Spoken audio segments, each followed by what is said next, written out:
All right, so today we're going to be diving deep into fatty liver. Okay. You sent in some info from Dr. Sten Ekberg. Yes. He's a doctor with a pretty popular YouTube channel, it seems like. Mm-hmm. And I got to say, some of this stuff is making me rethink some things. I thought I knew about this topic. Dr. Ekberg really does cut through a lot of the noise on this one. Yeah. You know, he starts off by reminding us that the liver Right. is responsible for over 500 vital functions in the body. It's a busy organ. It is very busy, Yeah. constantly filtering out toxins, working incredibly hard. Yeah, it's kind of wild when you think about Yeah. everything it does. Yeah, and you know, what's interesting is how fatty liver disease Right. used to be something that was associated with excessive alcohol consumption. Right. But now it's becoming more and more common just due to poor dietary choices. Yeah, that's a good point. And that's actually where Dr. Ekberg dives into Right. some myth busting. Yes. One of the first things he tackles is this idea that salt is the enemy. I've definitely heard that one. So is he saying salt is actually okay? Well, it's not quite that simple. Okay. He explains that sodium only really becomes a problem if your body can't regulate it properly, Okay. which can happen if you have underlying hormonal or kidney issues. Oh, I see. But for most people, sodium itself isn't like the main culprit behind fatty liver disease. That's a relief, I'm not going to lie. Yeah. So what about red meat? Okay. I feel like that always gets a bad rap when it comes to liver health. Another myth that Dr. Ekberg tackles head on. Like, While red meat is higher in saturated fat, right. it's not inherently bad for your liver. Okay. It really boils down to calories in versus calories out. Okay. Saturated fat only becomes an issue if you're consistently consuming more calories than you're burning. So it's all about context. It's not about demonizing specific foods, but just understanding how they fit into our Yeah, overall diet and lifestyle. exactly. Right. And I think to highlight that Dr. Ekberg identifies what he sees as the true enemies of a healthy liver, and that would be alcohol, sugar, and toxins. Okay. And then to a lesser extent, chronically elevated insulin levels. Okay, let's unpack that a bit. Sure. We all know alcohol is bad for the liver, but what's the issue with sugar? Well, Dr. Ekberg specifically calls out fructose, which is found in sugar. Good. The problem is that fructose can only be processed by the liver. So even if it comes from natural sources like fruit, too much fructose can overwhelm the liver. Exactly. Interesting. And so it's not just about avoiding added sugar in processed foods. Right. We also need to be mindful of our overall fructose intake, even from fruits. Okay, so it's all about balance. Yes. What about starches? Uh-huh. Those are a concern for fatty liver too. Absolutely. Starches break down into glucose, which can spike blood sugar Okay. and trigger the release of insulin. And if the liver is already struggling, Right. this can worsen the situation. So it sounds like we need to rethink that whole, like, everything in moderation Yeah. mantra, Yeah. especially when it comes to liver health. I think moderation is still important.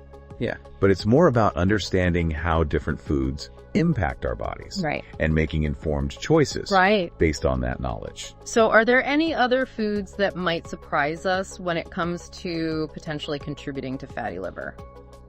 There are a few, actually. Okay. Dr. Ekberg raises some interesting points about foods that are often touted as healthy options. Like what?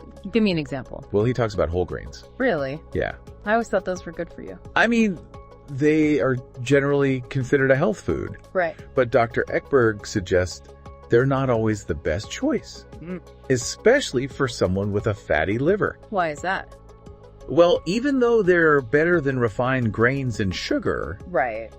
they still break down into glucose relatively quickly. Okay. And this can cause blood sugar spikes and potentially contribute to insulin resistance.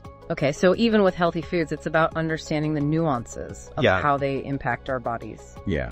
And it's important to note that grains can be a common allergen. And can trigger inflammation in some people. Yeah. And when it comes to a fatty liver, inflammation is the last thing you want. Right. It just makes the situation worse. Exactly. So it really highlights how there's no one-size-fits-all approach to nutrition. Definitely not. What works for one person might not work for another. Exactly. Individual responses to food can vary widely. Yeah. And this leads us to another food group that Dr. Ekberg discusses, Okay. which is soy and other beans. Okay. Those are often recommended as healthy protein sources. They are. So what's the issue there? Well, Dr. Ekberg cautions against generalizations. Okay. Soy in particular can be problematic for a couple of reasons. I'm curious. Tell me more. Firstly, a large majority of soy produced today is genetically modified, Okay. which is a concern for many people. Right. And secondly, soy is a common allergen Gotcha. and can trigger inflammatory reactions in those who are sensitive to it. So soy is kind of a mixed bag. It is. What about other types of beans, like lentils or black beans? It depends. Some people tolerate them well, Right. but if you're already dealing with insulin resistance and a fatty liver, Yeah. beans might not be the best choice. It makes sense. Yeah. I guess it really comes down to paying attention to Yeah. your body's signals. Yeah.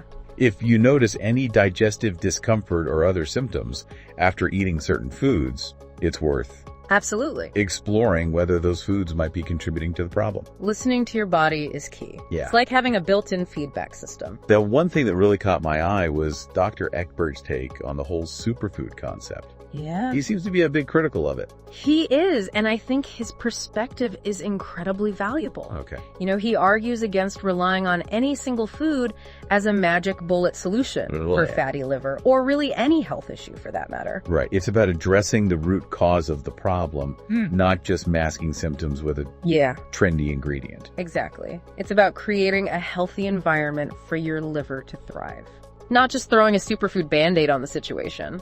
So if we're not focusing on superfoods, what does Dr. Ekberg recommend for supporting liver health? He talks a lot about the importance of healthy fats, Okay. but he's very specific about which types of fats are truly beneficial. Okay, let's dive into that. Sure. What's the deal with unsaturated fats? Are they all good?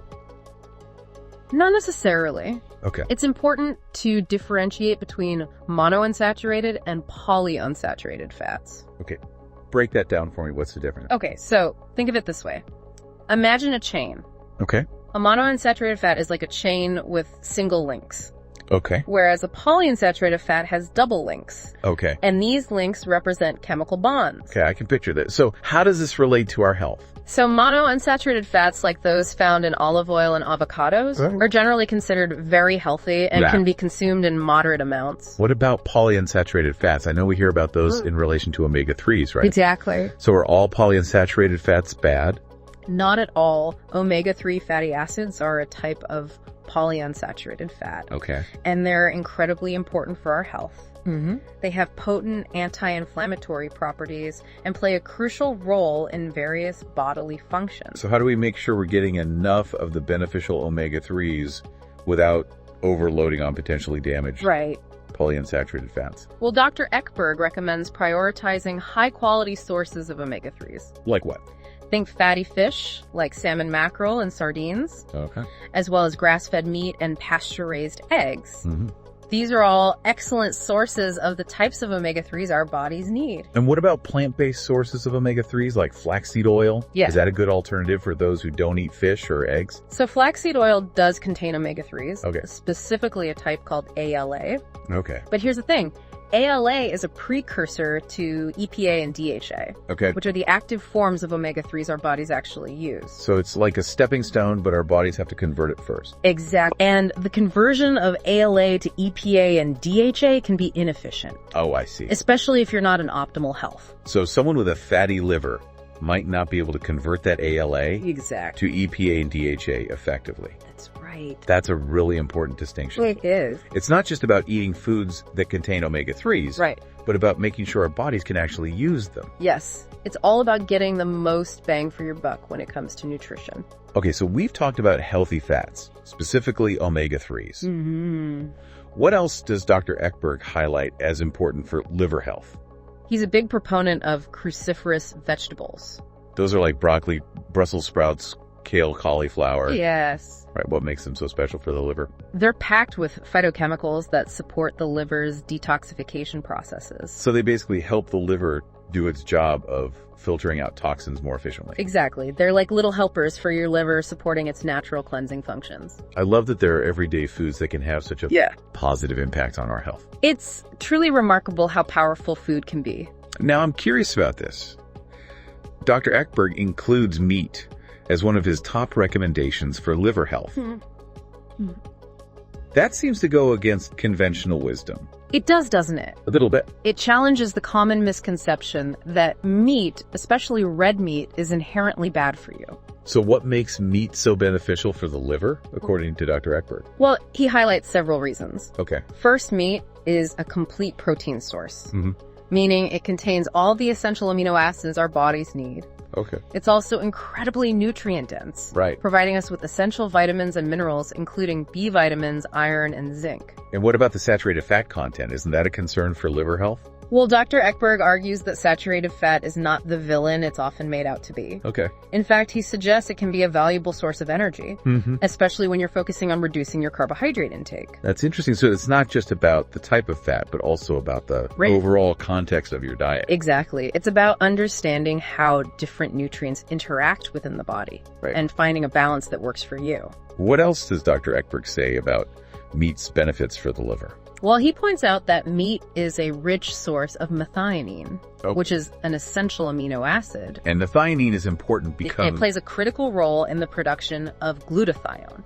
Remind me what glutathione is again. Okay, so glutathione is like your body's most powerful bodyguard. Okay. It's considered the master antioxidant, Okay. helping protect our cells from damage caused by free radicals, those unstable molecules that can wreak havoc on our health. So eating meat can actually help boost our body's natural antioxidant defenses. Exactly. It's like providing your liver with the ultimate shield against damage. That's pretty amazing. And what about allergies? Yeah. Meat seems to be a relatively low allergen food, right? You're right. Meat is one of the least allergenic foods out there. So for people with food sensitivities, meat can be a safe and nourishing option. Okay, I have to ask, what's Dr. Ekberg's #1 food recommendation for liver health? Drum roll, please. It's eggs. Eggs, really? Yes. I know they're nutritious, but why eggs specifically for the liver? Well, Dr. Ekberg is a huge proponent of eggs Okay. for their incredible nutritional value and the unique benefits they offer for liver health. Okay, tell me more about that. What makes them so great for the liver specifically? Well, firstly, eggs are a powerhouse of nutrients, including choline, Okay. which Dr. Ekberg highlights as being particularly beneficial for liver health. Why is choline so important for the liver? Choline plays a crucial role in fat metabolism. Okay. It acts like a traffic controller, Right. helping direct fats to where they need to go and preventing them from building up in the liver. So it helps the liver process fat more efficiently. Exactly. It keeps things moving smoothly and prevents congestion. That's fascinating. What else makes eggs so great for liver health? Eggs are also a good source of B vitamins, particularly B6, B9, and B12. Okay. These vitamins are essential for converting a potentially harmful compound called homocysteine Okay. into a beneficial amino acid called methionine. Wait a minute. Methionine, that's the precursor to glutathione, that master antioxidant You got it. we talked about earlier, right? Yes. So eggs not only provide us with choline to support fat metabolism in the liver, but also contribute to our body's antioxidant defenses. They do. They're like a double whammy of liver-loving goodness. That's incredible. And let's not forget that eggs are also a great source of protein and healthy fats. You're right. They're a complete protein source, meaning they contain all 9 essential amino acids our bodies need, and they provide those healthy fats that are so important for overall health. Now, what about the cholesterol in eggs? Yeah. That's something people often worry about. Yeah, Dr. Ekberg actually debunks the myth that dietary cholesterol is harmful. Okay. He explains that dietary cholesterol has very little impact on our blood cholesterol levels. That's good to know. It seems like eggs have been unfairly demonized for a long time. I agree. They're a nutritional powerhouse that deserves a place at the table, Yeah. especially when it comes to supporting liver health. So if we're looking for a nutrient-dense, liver-supporting food, Yeah, eggs are a fantastic choice. absolutely. They tick all the boxes. This has been such an eye-opening conversation. Yeah. It's clear that supporting liver health goes far beyond Yeah, simply adding a few trendy superfoods to our diet. it does. It's about understanding the complexities of the liver, debunking myths, Right. and focusing on a holistic approach that nourishes and supports this vital organ. Couldn't have said it better myself. It's about creating an environment where our liver can thrive, Yeah. not just putting a Band-Aid on the problem. Yeah, it really is fascinating how much of a positive impact we can have on our health just by making conscious choices about what we eat and how we live. I totally agree with you there, but sometimes it can feel kind of overwhelming to know where to even begin, you know? I get that. Yeah, there's just so much information out there. Yeah. And it can be hard to sift through it all.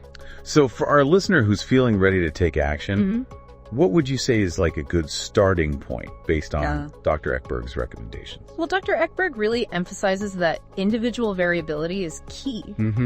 What works for one person may not work for another. Right. So paying attention to your body's unique responses to food is really important. That makes a lot of sense. It's not about following like a rigid set of rules. Right.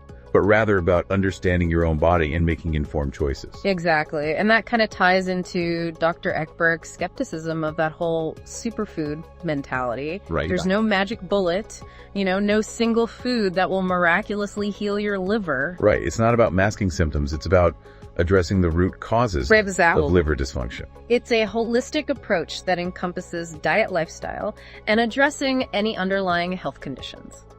So let's get practical. Okay. Based on what we've learned from Dr. Ekberg, what are some actionable steps our listener can take to improve their liver health? First and foremost, minimizing the things that we know put a strain on the liver is crucial. Okay. Think alcohol, excess sugar, and exposure to toxins.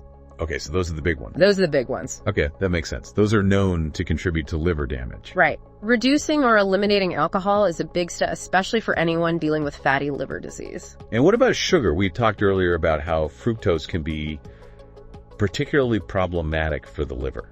Yes. It's important to remember that it's not just about avoiding obvious sources of sugar, like sugary drinks and desserts. Right. We also need to be mindful of hidden sugars in processed foods and even those naturally occurring sugars in fruits. So reading labels carefully and being aware of portion sizes is really important.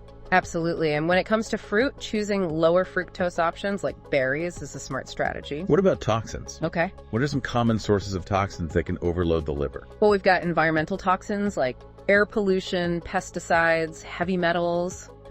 But then there are also internal toxins that our bodies produce as part of just normal metabolic processes. So it's not just about what we're putting into our bodies. Right. But also about how well our bodies are able to eliminate waste products. Exactly. Supporting those natural detoxification pathways is crucial for liver health. What are some things we can do to help support detoxification? Something as simple as drinking plenty of water is incredibly helpful. Okay. Water helps flush out toxins and keeps things moving smoothly. Okay, so staying hydrated is key. Yes. Are there certain foods that can support detoxification as well? Absolutely. We already talked about those cruciferous vegetables. Right. Broccoli, Brussels sprouts, kale, cauliflower. Right. They're fantastic for liver detoxification. Right. They're like the liver's cleanup crew.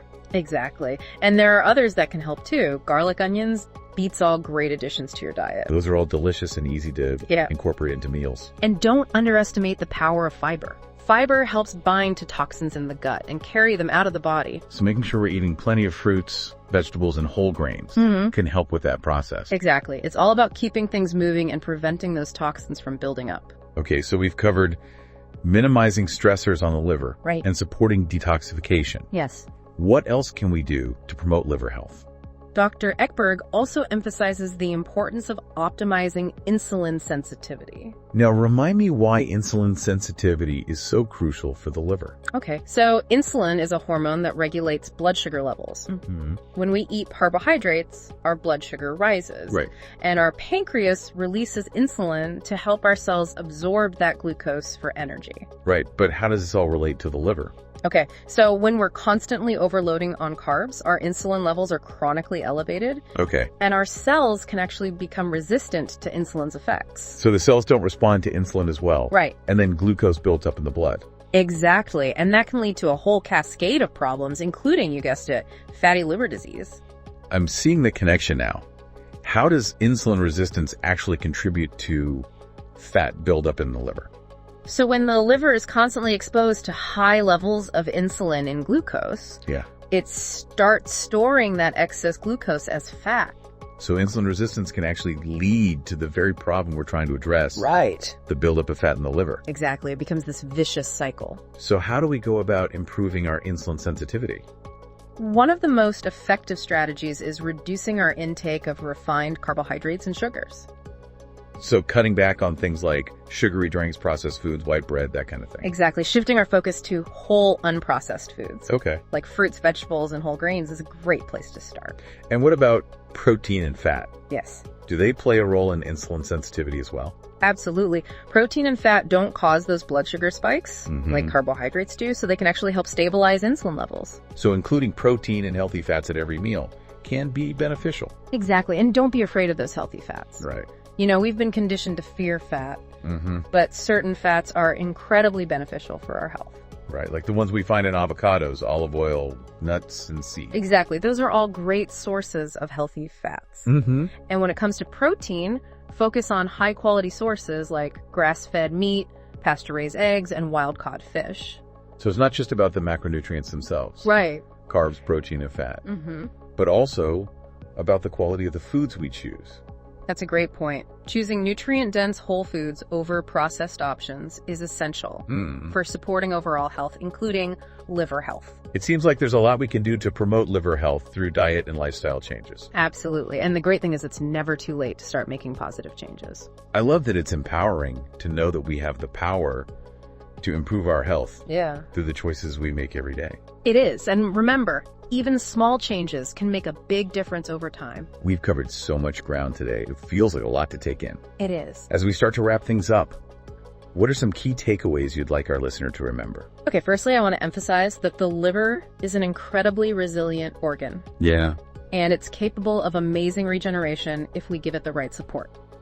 That's reassuring to hear. It is. And secondly, it's important to remember that there's no magic bullet when it comes to liver health. Right. It's a holistic approach that addresses multiple factors, diet, lifestyle, and any underlying health conditions. So it's about taking a comprehensive approach, looking at the bigger picture. Exactly. And thirdly, I just want to reiterate that even small changes can make a big difference over time. Don't get overwhelmed trying to do everything at once. Just start with one small change and build from there. That's encouraging. It makes it feel more manageable. It does. And remember, progress over perfection is what matters most. I love that so much wisdom packed into this conversation. It's been a pleasure exploring all this with you. This deep dive has been so informative. I feel like I have a much better understanding of how to support my own liver health. I'm so glad. And remember, if you have any concerns about your liver health, the best thing to do is always consult. Yes. With a qualified healthcare professional. Absolutely. They can provide personalized guidance and support based on your individual needs. Exactly. Everyone is different, and what works best for one person may not be right for another. All right, we've covered a lot of ground today, but before we wrap up entirely, we have one last segment coming up. Okay. Stay tuned. We'll be back with some final thoughts and a challenge for you, our listener. Welcome back to the deep dive. I don't know about you, but I'm feeling pretty inspired after that conversation. Yeah. It's amazing how much power we have to positively impact our health just by, making conscious choices. I agree. Sometimes just shifting our perspective can make a world of difference. Absolutely. But I think we'd both agree that sometimes, even when we're feeling motivated, it can be tough to know where to even start. Yeah, it can, especially with, like you said, all the information coming at us. Right. It can be overwhelming. So for our listener who's feeling ready to take action, but maybe isn't sure what that first step should be, what's one simple, concrete thing they can do today to start improving their liver health? If I had to pick just one thing, I would say swap out one sugary beverage each day for a glass of water. That is simple and something pretty much anyone can do. But why is that one change so impactful? Well, you're reducing your sugar intake, right, which we know is a major factor in liver health. Right. And at the same time, you're hydrating your body, which helps flush out toxins and supports overall liver function. It's like a double win for the liver. Yes. And I imagine it helps create like a positive ripple effect. Once you experience the benefits of that one small change, you're more likely to make other healthy choices. Exactly. It's all about building sustainable habits, not striving for perfection. That's such a great point. Small steps, consistency, and celebrating those wins along the way. Absolutely. And as you continue on this journey of supporting your liver health, remember that information is power. Keep learning, keep questioning, and most importantly, keep listening to your body. I love that reminder. It's a lifelong process of discovery. And what works best for you might evolve over time. Well said. Your health isn't a destination, it's a journey. This deep dive has been packed with so much valuable information. It has. We hope it's given you a better understanding of how to care for your liver. Yes. And overall health. It's been a pleasure sharing these insights with you. And to our listener, we want to hear from you. Yeah. What resonated with you most from this episode? What's one takeaway you're going to put into action? Yes. Share your thoughts on our social media channels. We'd love to hear from you. Until next time, keep diving deep and stay curious.